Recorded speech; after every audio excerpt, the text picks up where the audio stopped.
Bom, a gente sabe que algumas atitudes que a gente toma quanto ao planeta afetam o nosso clima, mas essas alterações ocorrem a longo prazo, em questão de anos e de alguns anos, décadas, enfim.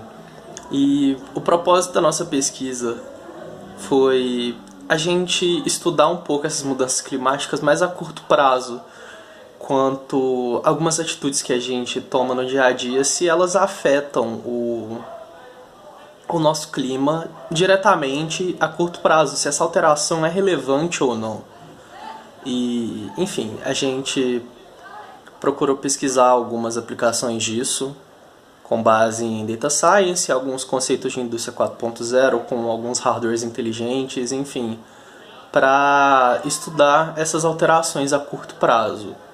E o nosso propósito era esse. Como ferramental para coletar esses dados e desenvolver o nosso projeto, a gente utilizou um aplicativo feito em Android para coletar os dados de temperatura, umidade do ar e coisas parecidas, desenvolvido em Android nativo e para a API que processa esses dados, a gente utilizou Node.js com o TypeScript e o Grunt como task runner para compilar o TypeScript e guardando um banco de dados em um banco de dados MongoDB, que é um banco de dados não relacional onde as operações deles são bem rápidas.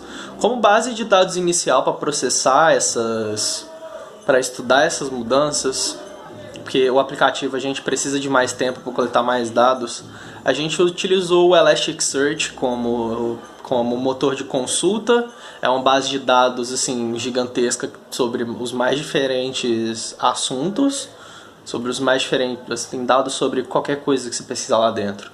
E a gente pesquisou mais ou menos uns 2.600 registros por aí de dados climáticos obtidos do Elasticsearch.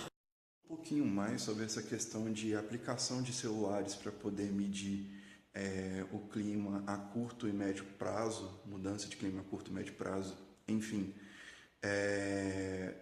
gera algumas situações complicadas para poder fazer isso, embora sim seja uma situação viável. Vamos por partes. A situação que seja viável é que, uma vez que podemos coletar essas informações a partir de várias outras pessoas ao redor do mundo e também em questão geográfica, é muito provável que a gente consiga retirar alguma certa precisão desses dados para poder prever essa mudança de clima em tão pouco tempo.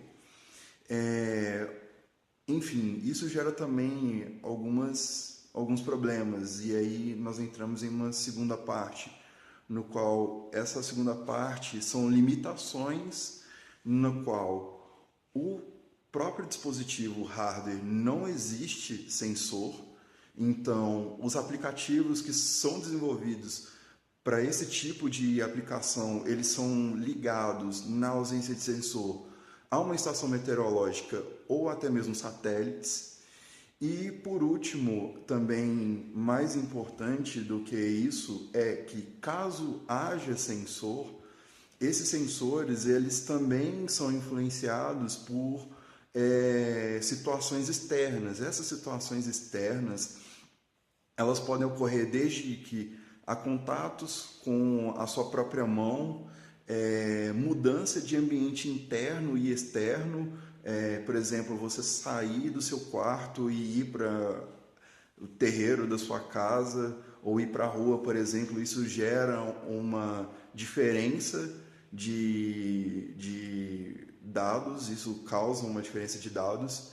E também outra situação que influencia nisso tudo é toda a questão de quanto mais aplicativos você deixa aberto, mais o celular vai esquentar, e isso também influencia diretamente nos sensores. Eu vou deixar aqui embaixo na descrição dois aplicativos, um foi feito para Samsung e o outro foi feito pela NASA. O da NASA ele foi feito basicamente usando os seus próprios satélites para poder captar essas informações, e o sensor que foi feito para o Samsung, ele é uma aplicação Android, que basicamente consiste em captar alguns dados de umidade, temperatura e pressão para poder fazer essa medição através do celular. Enfim, se você não tiver um sensor, você praticamente não vai conseguir utilizá-lo bem, então provavelmente isso vai estar ligado próximo a uma estação meteorológica.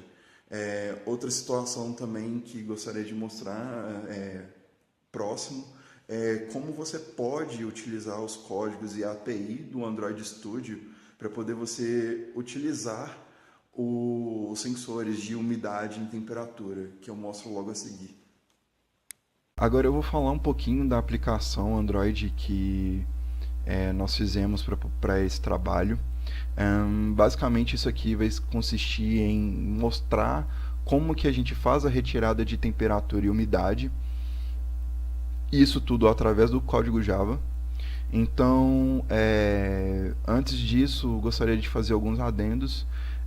Eu não consegui utilizar essa aplicação minha para o meu celular porque ele não tem o sensor de temperatura e umidade, então não foi possível retirar esses valores e fazer uso deles. Mas, entretanto, eu testei o acelerômetro, que também ele utiliza da mesma aplicação e assim, basicamente o código é muito parecido com o código de temperatura e umidade e funcionou perfeitamente. Então, assim, é basicamente a mesma coisa em relação a esses outros dois que eu estou mostrando aqui agora. Não tem muita diferença. Então, bora pro código. Bom, o código ele é bem simples. Eu vou explicar ele um pouquinho aqui para vocês. Ele consiste de algumas situações importantes que nós precisamos para poder retirar essas informações. Primeiramente, temos a questão dos imports. Os imports são esses daqui, no caso, o sensor, que é para poder acessar o hardware, o sensor manager, que é para poder monitorar esses sensores no sistema, e o sensor event, que ele é utilizado para poder retirar a nossa aplicação, para poder retirar os nossos dados, saber quando ele vai ser utilizado dentro do nosso aplicativo. Essas classes elas precisam ser instanciadas, no caso do sensor e do sensor manager, para poder utilizar. Então, não necessariamente isso aqui precisa ser private, poderia ser público ou alguma coisa, outra coisa que vocês desejarem. Por terceiro, nós temos a instância do sensor que foi feita aqui em cima. Vocês vão fazer a chamada desse sensor aqui embaixo, justamente para poder conseguir adquirir que isso pegue do serviço do sistema, o sensor. Quarto, que é a utilização do sensor propriamente dito, ou seja, vocês vão especificar qual sensor vocês querem utilizar. No caso desse aqui de temperatura, eu usei o Type Ambient Temperature. Então, é o sensor default, basicamente o padrão do aplicativo. E por último, e não mais importante do que os outros, é o OnSensorChange, que é exatamente este método daqui, que vai poder nos mostrar dentro do nosso aplicativo a retirada dos valores dos sensores. Então a gente pode retirar esses valores através desse parâmetro aqui, event, e colocar isso dentro de um text view para poder toda hora estar atualizando as nossas informações para nós. Então este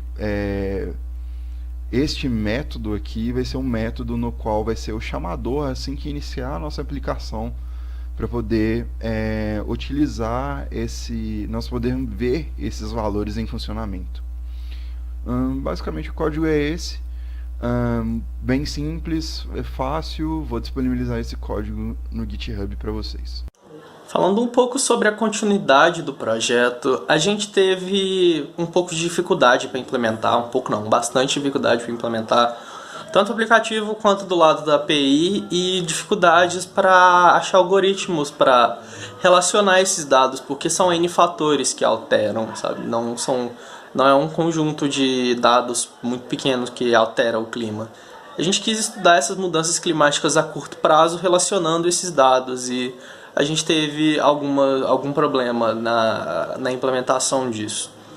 Como continuidade para o projeto no futuro, a gente pode tentar relacionar esses dados a macro e microclima. O microclima, a qualidade de vida, que é uma continuidade bem bacana para esse projeto, desenvolvendo algumas estações meteorológicas pontuais e colocando ela em alguns ambientes internos para medir quão agradável aquele ambiente está, quão agradável aquele ambiente é, com base em alguns dados coletados daquele ambiente. Isso pode afetar bastante a qualidade de vida da pessoa que está naquele ambiente, então a gente pode tentar estudar isso futuramente.